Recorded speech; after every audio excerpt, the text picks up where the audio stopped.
Continuamos con la segunda parte. ¿Cómo es que empezó tu relación ya laboral con la radio, con el mundo andino en una forma, un nivel ya más profesional? Ya, esa es una buena pregunta. Yo participé como voluntario de Cooperación Popular Universitaria en 1964 en la Cordillera Negra. Después, en 1965, el siguiente año, en Puno, ya fui coordinador de un grupo de voluntarios universitarios en una comunidad aymara. Y en 1966 fui supervisor de 3 grupos voluntarios universitarios en la zona de Sicuani, en la provincia de Canchis, en Cusco. Después, el mismo año 66, la institución que nos daba la capacitación técnica y la asesoría social, diríamos, a los voluntarios y a los coordinadores y supervisores de Cooperación Popular Universitaria. El 65, por ejemplo, llegamos a ser 2.500 voluntarios universitarios. El 65-66 éramos, aparte de 2.500 voluntarios universitarios peruanos de diferentes universidades del Perú, había voluntarios de 16 países de América Latina y Europa. Bolivianos, chilenos, colombianos, franceses, belgas, norteamericanos, etc. Entonces, la institución que nos daba la capacitación, como te decía, técnica, social, para trabajar como voluntarios universitarios según nuestras especialidades en las comunidades donde habíamos sido asignados o escogido nosotros, era la Fundación para el Desarrollo Internacional. Ellos quisieron llevar a la práctica una propuesta de desarrollo rural con capacitación de dirigentes campesinos en técnica productiva, en comercialización de productos, en mejoramiento de animales menores, también mejoramiento de la alimentación, la nutrición, etc. Y escogieron, digamos, un equipo técnico entre los voluntarios más destacados que habían ejercido funciones ya de coordinadores, de supervisores, habían destacado, digamos, en su conocimiento, en su compromiso, su dedicación, en su capacidad de empatía, digamos, de identificación con los campesinos y su desprendimiento, porque varios voluntarios se quedaban como voluntarios por un año o hasta por 2 años en la zona donde trabajaban. Pero nosotros, yo volví para seguir mis estudios, etc. Fui convocado por esta institución para formar parte del equipo inicial para formar una asociación de ligas peruanas de campesinos andinos, alpaca, con base en Huancayo, como un centro de capacitación campesina. Hacíamos capacitación itinerante en las comunidades, en las capitales de provincia, en algunas capitales de región. Después llegué a ser al poco tiempo director de capacitación de esa institución. Trabajé en comunidades de Junín, Huancavelica y Ayacucho, parte de Apurímac, incluso en lo que es actualmente la provincia de Chincheros, hasta Uripa. Íbamos también a ambas márgenes del río Apurímac, estoy hablando de los años 60, ¿no? 66 al 71. Entonces, ahí es donde comencé trabajando con dirigentes jóvenes, como decía al comienzo, dirigentes jóvenes de comunidades, para inculcarles ya una formación técnica, pero ideológica también, como dirigentes campesinos. Entonces le damos conocimientos de liderazgo, de organización, muy de cerca le damos capacitación técnico-productiva para que mejoren su producción agropecuaria. Hicimos centros de acopio para que sus productos pudieran tener un mejor precio. Llegamos a tener, por ejemplo, contacto con las cooperativas de trabajadores en los centros mineros y en ese tiempo estaba comenzando a formarse Villa El Salvador y una comunidad autogestionera donde tenían, por supuesto, un mercado cooperativo y varios mercados, pequeños mercados de Lima, hasta ahora son mercados cooperativos.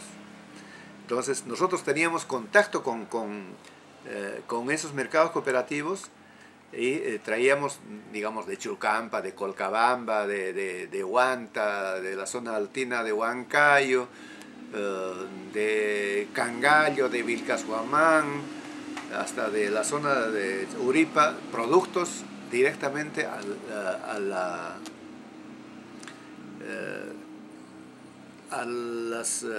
los vendedores asociados en los mercados o a los centros mineros, de tal manera que por eliminación de la cadena de intermediación, los campesinos recibían un mejor precio por su producto y los consumidores consumían muy buenos productos, pero a menor precio también. Entonces eliminábamos 3 o 4 intermediarios en el camino con ese sistema. Se fortaleció de tal manera que teníamos un gran centro de capacitación en Huancayo, otro centro de capacitación en Ayacucho, primero en Huamanga, después en Huanta. Y llegamos a trabajar durante 6 años con este sistema. Lo que pasa es que después vino el gobierno militar y como nosotros le dábamos una muy buena formación como líderes, le habíamos dado base social y económica a través de las comunidades organizadas para producir, pero decíamos, cuando tengan la oportunidad de escoger con qué partido realizar sus ideales, escojan ustedes lo mejor que puedan. Y vino el gobierno Velasco, absorbió a la mayor parte de nuestros dirigentes, los convirtió en agentes de Sinamos. Ahí murió el sueño de formar una gran generación de dirigentes campesinos. Se convirtieron, bueno, algunos antes ya habían degenerado, digamos, entre comillas, porque nos ofrecían becas para capacitarse, para profundizar su capacitación técnico-productiva, por ejemplo, en Estados Unidos, en convenio con la Farmers Union. Gauji, ¿en qué momento es que se da tu relación intensa con la radio, que es como cuando yo te conocí en Tierra Fecunda a las 6 de la mañana, 5 de la mañana, no recuerdo, pero ¿cómo así se da esa relación? Ya, lo que debería terminar es que a partir de esa, primero, de ser voluntario y universitario en comunidades campesinas, en la Cordillera Negra, en comunidad, después en una comunidad aymara en Puno, después en comunidades quechuas de la zona alta de Cusco, siguió afirmando mi identificación campesina y donde, con toda seguridad, también me convenció de que el sector social, el ámbito social y cultural a donde debía dedicar mi vida profesionalmente era ese. Entonces, después de eso, he seguido trabajando, como te dije, vengo de Huancayo, donde se termina ese programa de capacitación campesina, de comercialización, mejoramiento agropecuario, de salud, nutrición, de riego, tecnología productiva con criterio ecológico. Termina por la irrupción del gobierno de Velasco, que absorbe a la mayor parte de nuestros dirigentes, no como campesinos que siguieran haciendo ese trabajo de liderazgo para mejorar la producción del campesino, sino como agentes de un gobierno a sueldo y externos a su comunidad, ¿no? Muchos de ellos fueron absorbidos después por el Ministerio de Agricultura para trabajar como técnicos agropecuarios, como especialistas en cooperativismo, en liderazgo. Eran en realidad excelentes dirigentes con muy buena base para una propuesta como Sinamos del gobierno de Velasco. Entonces, yo te decía, después de eso me fui a Ancas para trabajar con comunidades del Callejón de Conchucos, con más de 200 comunidades de 9 provincias del Callejón de Conchucos en Ancas. Después del terremoto, contratado por Cáritas del Perú para trabajar con la iglesia.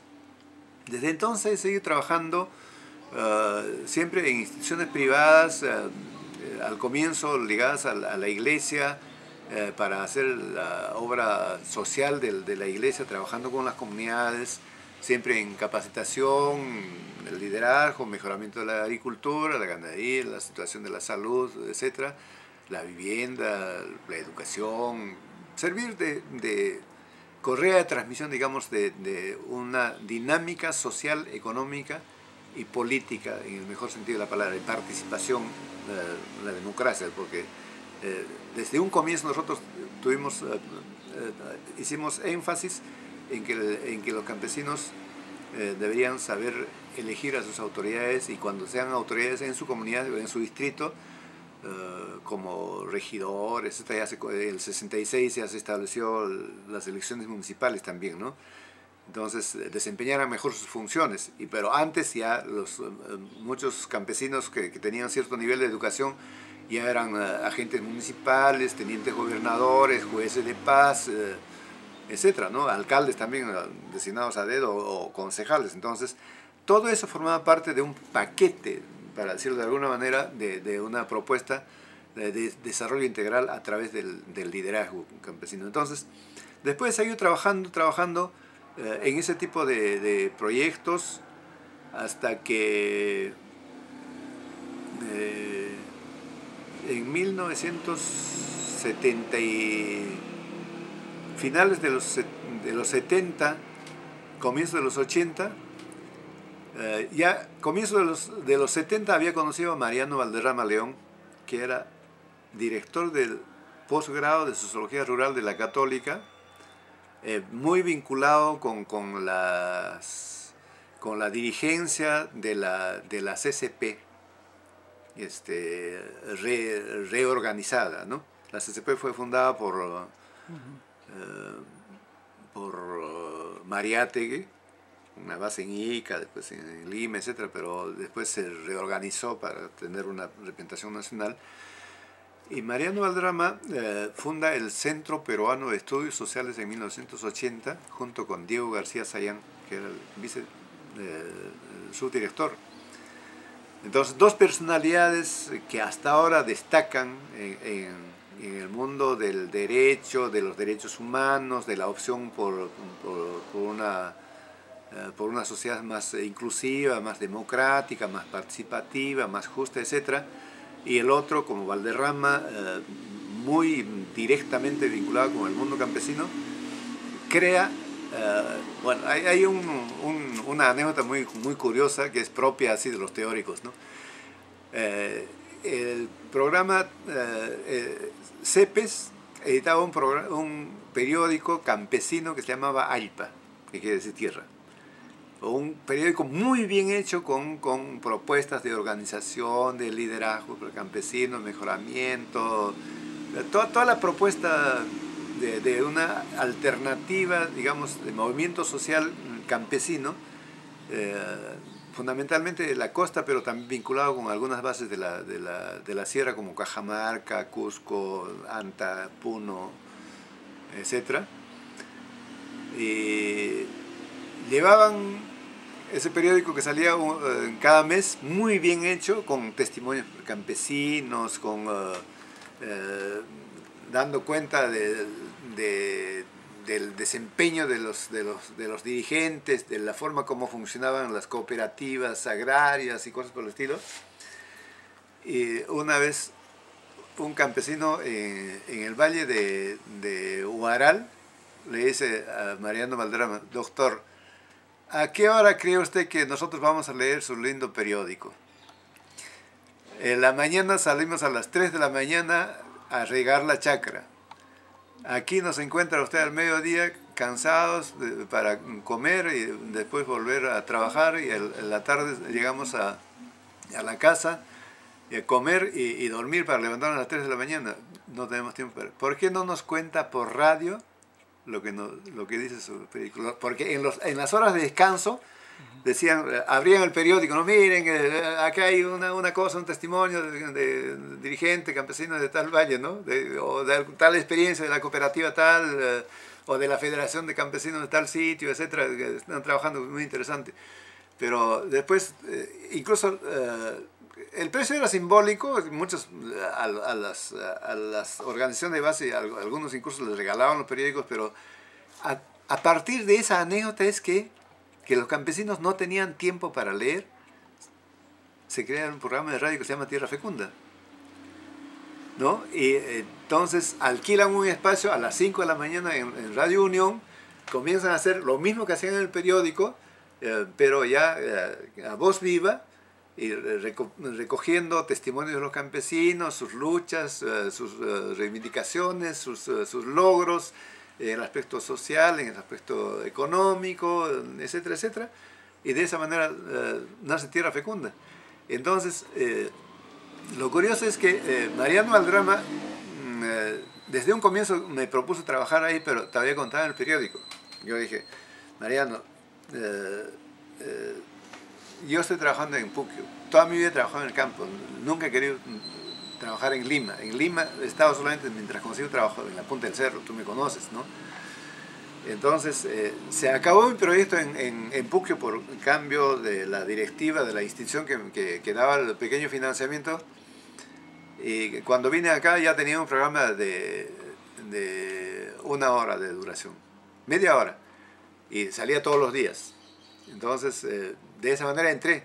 Pero yo hacía los reportajes, hacía las entrevistas, escribía los artículos sobre la base de los relatos de los campesinos que nos mandaban testimonios en carta, etc.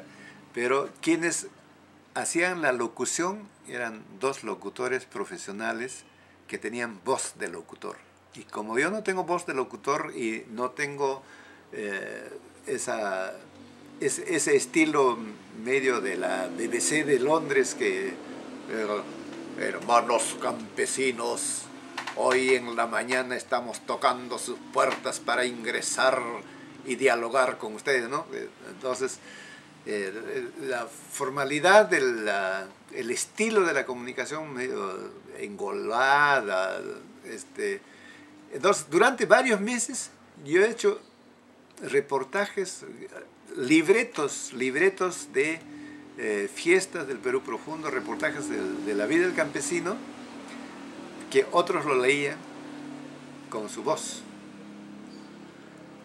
Hasta que un día ninguno de los 2 locutores profesionales estaba, y era a las 5 de la mañana, los domingos teníamos 2 horas para hacer fiestas del Perú profundo, cuyo padrino espiritual, por supuesto, era José María Arguedas, que yo creé ese espacio, Fiesta del Perú Profundo, Yachtanchikpa Kusikuinin. Yo ya había hecho muchos reportajes que los locutores lo leían. Yo escribía incluso a mano, a pulso, y eso lo leían ellos, hasta que ninguno de los locutores por alguna razón vino, y yo hice con mi voz, narrando lo que yo creía con el guión que había escrito. Mariano Valderrama dijo, desde hoy día eres tú el que hace su programa y con su voz, no importa. Los otros todavía decían, no tiene voz de locutor, dicen, ¿no? No tiene la fluidez del locutor profesional y no tiene la voz del locutor. Entonces, de esa manera es que yo llegué a hacer mis programas y a hacer mi propio programa con mi propia voz, editar mis propias entrevistas con los campesinos, traducir las cosas del castellano, lo que hablaban algunas entrevistas los ingenieros, por ejemplo, al quechua, y lo que en quechua hacían los testimonios los campesinos un poco al castellano. Entonces, siempre con ese doble trabajo de la traducción. Y bueno, Mariano Valderrama dijo, mira, tu programa suena tan distinto porque tú estás hablando de lo que sabes, de lo que sientes, de lo que ha sido tu vida, toda tu existencia. En cambio, los otros leen bien, pero no sienten, no viven, no han vivido. Entonces, es totalmente distinto. Estamos hablando de Mariano Valderrama, sociólogo rural. Entonces dijo, desde hoy día, cuando dijo, mis compañeros dijeron, no tiene voz de locutor, a la mierda con el voz de locutor. Leo hace su programa y se acabó.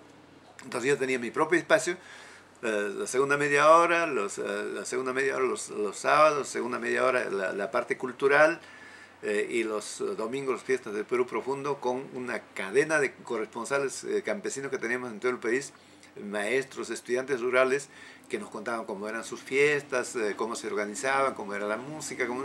Entonces, de esa manera es que Tierra Fecunda llegó a ser paradigma de un programa educativo, cultural, eminentemente participativo, con elementos de la lengua y la cultura andina.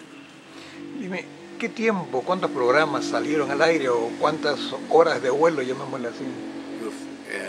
Podemos decir 30 años más o menos. En Tierra Fecunda estuve 10 años seguidos, todos los días, trabajando todos los días, haciendo un programa de media hora, la segunda parte de esto, y los domingos 2 horas, viajando a los pueblos donde antes había trabajado, conociendo sus fiestas, cómo era la comunidad, etc. Ir a hacer reportaje a mis propios patas, las mismas comunidades donde yo trabajaba. Entonces, yo recuerdo que la primera fiesta donde fui a hacer el reportaje del Perú Profundo era la mamacha de Rosario, de patrona de Huari. Y por supuesto que fui a la fiesta de la Virgen del Carmen en Paucartambo y así por el estilo. Todos los sitios donde yo alguna vez había estado en mi vida, conocía la fiesta, y conocía a la gente, los músicos que tocaban en las danzas, etc. Entonces hacía los reportajes. Y después de esos 10 años en Tierra Fecunda me fui a trabajar a Puno. En Puno seguía haciendo radio, en Radio Onda Azul y en otras emisoras que me daban espacios, pero también después, el año 94, con financiamiento del Fondo Internacional para el Desarrollo Agrícola de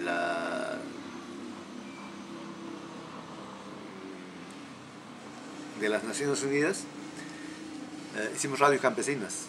4 radios campesinas en el sur, 4 radios campesinas en el norte. Las 4 radios campesinas en el sur estuvieron a mi cargo, ya no para hacer directamente programas de radio, sino para capacitar a los hijos de los campesinos para que produzcan programas informativos, programas culturales, programas educativos, reportajes, etc. Desde las 4 de la mañana hasta las 10 de la noche, en 4 emisoras con un equipamiento de punta, diríamos, ¿no? Las primeras emisoras computarizadas fueron las radios campesinas de Omate, en Moquegua, al pie del Huaynaputina, de Tarata en la Sierra de Tacna, Juli en la zona Aymara, y en Puno, en Quechua y Aymara en Puno. Entonces esas 4 emisoras estaban a cargo mío, y yo pasaba una semana trabajando con ya los hijos de los campesinos que se encargaban de hacer todos los programas para llenar un espacio diario desde las 4 de la mañana hasta las 10 de la noche. Entonces, ahí ya la escuela que se había creado durante tantos años se volcó con tanto la relación con el campesino, la organización, liderazgo, la producción, la parte del quechua, la cultura, cómo se debe hacer que el campesino hable, por ejemplo, en la radio. Cuando nosotros entrevistábamos a un campesino que después escuchaba su programa, varios me decían: oye, hermano Leo, me has hecho hablar muy bien en la radio, así yo no he hablado, pero la edición, pues tú sabes, ¿no? Poner, saber editar bien, ponerle un ropaje con efectos de sonido, con música, eso le encantaba a la gente. Entonces decían que cómo nos cambia tanto que los profesores, las autoridades locales de los pueblos de donde eran nuestros corresponsales, los campesinos a quienes nos entrevistábamos, nos tenían envidia, porque decían: tan bien hecho está el programa que está perfecto, una filigrana. Después he tenido un programa en Radio Nacional que se escucha en todo el país a través de 33 filiales nacionales, haciendo programas los sábados y domingos, 2 horas cada vez. ¿Qué programa? Fiesta de mi pueblo. Igualmente programas culturales. Hasta ahora está ese programa. Tiene el mismo nombre, pero ya pues es distinto, ¿no? Pero igualmente muy participativo, bilingüe, con una fuerte énfasis en el uso del quechua, pero no solamente para entrevistar a la gente, sino, por ejemplo, hay canciones de la costa que son muy lindas, ¿no? Para un ejemplo, La Conchipela, ¿no? No sé si tú conoces la marinera, sí. La Conchipela, de Rosa Mercedes Ayerce Morales. Dice, acércate preciosa, que la luna nos invita a sus amores a gozar. Esta canción que hemos escuchado en la marinera, en banda y cantado por los chiroques del norte, dice así en quechua, ¿no? Traducir al quechua. Las canciones bonitas del quechua, traducirlas al castellano. Yo tengo una anécdota, por ejemplo, conocí a un señor de Trujillo que dijo, yo soy trujillano, soy costeño desde mis tatarabuelos que yo conozca, nunca me ha gustado el huayno, nunca he escuchado el quechua porque a mí me parecía una cosa tan lejana, tan extraña y tan inútil, pero desde que una vez viajando con 2 de mis hijos, porque vendía computadoras e instalaba computadoras en el naciente negocio así, iba a los pueblos y salían en las madrugadas y escuchando el programa, escuchó la Chongoyapana, un triste, ¿no? Y después escuchó que la Chongoyapana, la letra de la Chongoyapana se explicaba así, recitando en castellano, esta canción dice tal cosa, y después lo traducían al quechua, le paró la oreja, después una canción en quechua, bonita, pero se explica en qué contexto se canta, qué dice, se traduce al castellano y se explican algunas cosas. Entonces, cuando él me escribió, tenía más de 80 horas de mi programa grabadas y que lo escuchaba con sus hijos, lo distribuía entre sus amigos, como una prueba, como una forma de conocimiento, de acercamiento al Perú, que es totalmente distinto a lo que nosotros tenemos. Entonces, esa anécdota, por ejemplo, te dice cómo un programa bien hecho puede romper prejuicios y acercar a gente refractaria, porque a mí nunca me ha gustado el huayno, no lo soportaba. El quechua nunca me ha interesado porque me parecía una cosa extraña y atrasada, ¿no? Y sin embargo, ese señor a tal punto me tuvo una gran consideración que cuando el 2006 entró el gobierno del APRA, dijo, yo soy muy amigo de Carlos Roca, soy contemporáneo con él y hemos sido discípulos de allá de la Torre, junto con Carlos Roca y Alan García.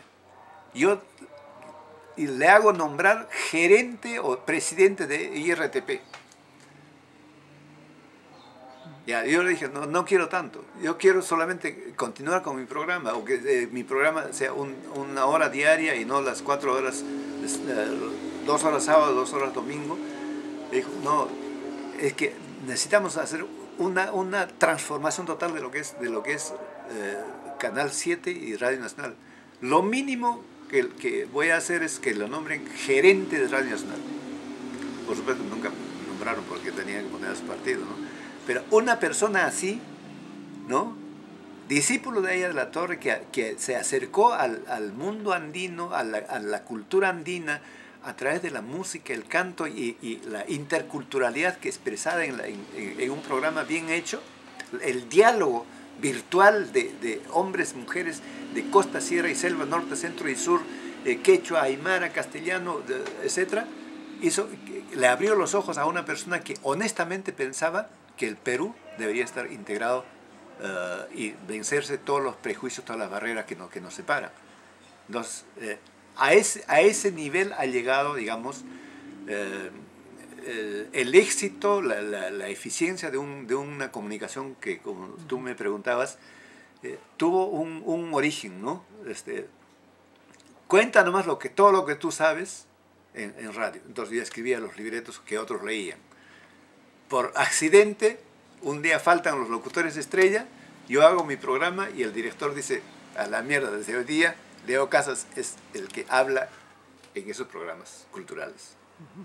Espacios dedicados al campesino. Después, en Radio Nacional, una persona que era refractario, abominaba el huayno, abominaba el quechua, le apestaban los serranos, cómo descubre un mundo que antes sistemáticamente se le había negado a través de los prejuicios. Dime, he calculado más o menos son miles de horas de grabación Sí, de tus programas. sí. Aquí tengo varias cajas de cassettes, de copias de mis programas que yo pasaba en Radio Nacional. Bueno, en Tierra Fecunda tengo algunas cosas porque llenaría todo esto, algunas cosas, pero tengo cosas de Radio Nacional, por ejemplo, que cuando los he vuelto a escuchar, algunos me han pedido, por ejemplo, quiero un programa, alguna vez he pasado un programa sobre Navidad en los Andes, por ejemplo, y yo lo he vuelto a escuchar, lo he copiado en un CD y eso lo han difundido como material didáctico. Dime, ¿eso está al alcance de todo el público o de un selecto grupo de amigos tuyos? Bueno, todo lo que tengo, incluso en libros, pero si tú quieres, vemos, acá hay estos cassettes, Claro. son la mitad de lo que hay acá. Pero lo que me refiero es que si lo de Tierra Fecunda y lo de Radio Nacional está en alguna biblioteca, en alguna audioteca nacional o regional. Bueno, te cuento una anécdota, un par de anécdotas. Una es que en Cusco yo trabajé en la Casa Campesina como director de la Casa Campesina, que hace trabajos de capacitación, asesoría, dirigentes campesinos, hombres y mujeres, sobre organización, liderazgo, una serie de cosas también, técnicas productivas, salud, etc. Ahí también ya existía, en la época de Tierra Fecunda, nosotros asesoramos para la creación de un programa de 1 hora diaria que se llama Mozojalpa, Tierra Nueva, Centro Bartolomé Las Casas, Centro de Estudios Regionales Andinos Bartolomé Las Casas del Cusco. Cuando fui a trabajar allá, yo hacía, aparte de todas las otras actividades que tenía como director de la Casa Campesina, hacía 1 hora de programa diario yo solo. Y la música que recopilaba, no solamente yo directamente en fiestas, en eventos, etcétera, sino los corresponsales al estilo de Tierra Fecunda, hicimos corresponsales, ya había corresponsales que graben las fiestas, las ceremonias rituales, etcétera, el director, cuando el director fundador de eso era un cura francés, Guido del Ran. Cuando el cura francés, por problemas de corazón, ya no podía vivir en Cusco por la altura, se tuvo que ir, no quería vivir tampoco en Lima, se fue a Chile, creó un directorio totalmente de peruanos y cusqueños.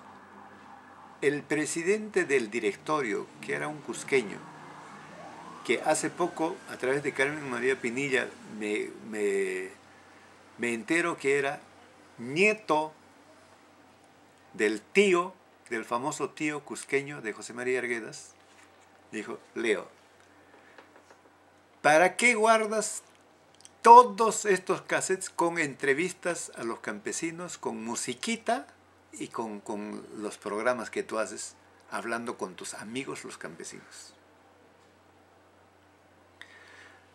Y el mismo programa, dime tú si sirve para algo. ¿De qué manera sirve?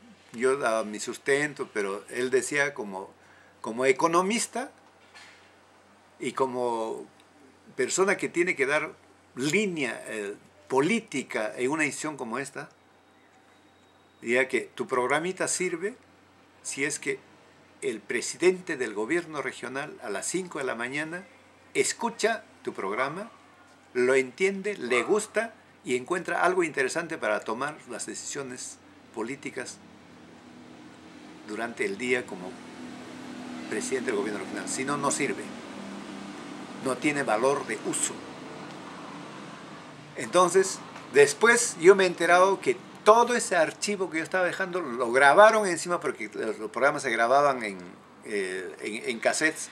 Para llevarlo a la radio, lo llevábamos a Radio Quillabamba, que tiene un alcance regional, Lo llevamos a Radio Sicuánica, también de la iglesia, que tiene un alcance regional.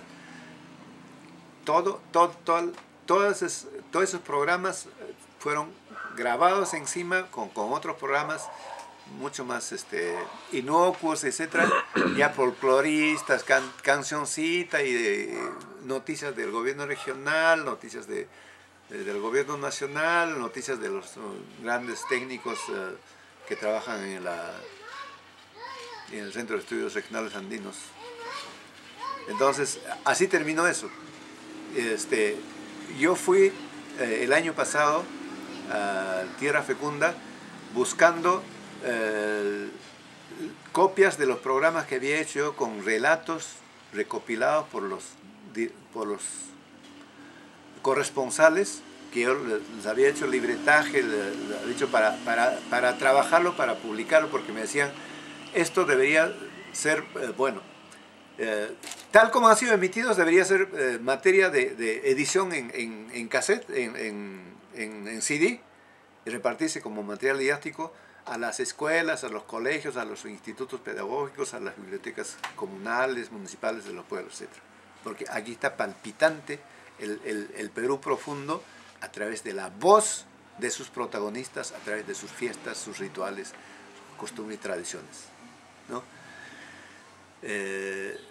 También relatos, cuentos, mitos, leyendas que los dramatizábamos en forma dramatizada, con efectos de sonido, todo eso estaba en un archivo.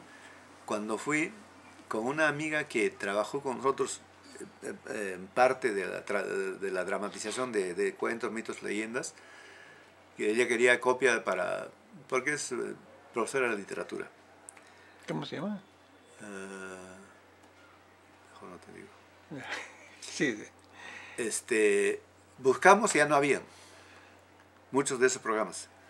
Ella había escogido las cosas que ella directamente había participado en el libretaje, y se había metido a su bolso 8 cassettes con esas dramatizaciones de radio tal como se han emitido ya a través de la radio. Y el responsable de la radio le dijo, ¿sabe qué? No te puedo ayudar, porque esto es parte del archivo acá, para alguna vez que se pueda digitalizar y que se pueda poner a disposición de gente que quiera estudiarlo, tiene que estar acá. No, pero yo lo voy a devolver. No lo dejó, pero creo que una amiga del directorio, una amiga suya del directorio, le autorizó que se lleve. Pero ya muchos de esos programas ya no habían. Los habían borrado o alguien se los llevó. Entonces, la respuesta, esta es como parte de una respuesta, ¿no? Yo he contribuido de alguna manera a que el Instituto de Etnomusicología de la Católica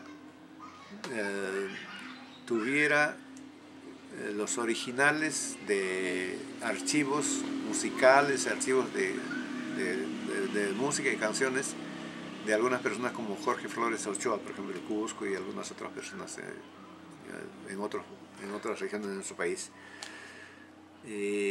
Pero la única institución que existe de su género con ambientes adecuados, donde todo ese material que estaba en cassettes de cinta magnetofónica o en cintas magnetofónicas, en carretes, se han digitalizado y se mantienen en muy buenas condiciones atmosféricas, con de ventilación, de aire acondicionado, etcétera, en invierno y verano, pero ahí no entra nadie. Están muy bien guardados ahí. Yo mismo hice algunos trabajos con mi hijo, uno de mis hijos, el mayor, trabajó recopilando también para lo que era el archivo de música tradicional andina, que ahora es Instituto de Musicología de la Universidad Católica. Entonces, todo ese material, por ejemplo, está digitalizado, está muy bien guardado, está mal fichado, porque quienes han fichado no saben quechua, escrito una cosa por otra, no se puede identificar, pero aún así eso se podría arreglar, pero lo que te decía es que eso no tiene acceso, a eso no tiene acceso sino uno que otro estudiante de etnomusicología de la Católica, que no hay tampoco el curso de etnomusicología en la Católica. En realidad en el Perú no hay una especialidad en etnomusicología. Los etnomusicólogos que tenemos en el Perú, como Raúl Romero, que es el director de ese instituto, Chalena Vázquez, que es muy conocida como etnomusicóloga, han estudiado fuera del país. Hay la especialidad, hay un curso de etnomusicología en el Conservatorio Nacional de Música, pero la especialidad de etnomusicología no existe. En un país como el Perú no existe una especialidad de etnomusicología. Entonces, todo ese material, por ejemplo, está ahí para digitalizarlo, para ponerle un ambiente adecuado, pero que esté a disposición. Yo sé, por ejemplo, cosas, materiales de Rosa Larco, de otros han quedado, por ejemplo, en el Departamento de Investigación de la Biblioteca Nacional. Hay algunas cosas, pero igualmente están en la Escuela de Folclore también. Algunos están incluso digitalizados, pero están mal guardados, mal digitalizados, y igualmente yo no conozco muchos trabajos de estudiantes, por ejemplo, de la Escuela de Folclore, que recurran a ese archivo para hacer trabajos. Entonces, esa es nuestra realidad. Hay en nuestro país archivos personales todavía de gente que se ha dedicado a recopilar música de su tierra, ¿no? De Puno, de Arequipa, de Cusco, de Huancayo, en Ancas, etc.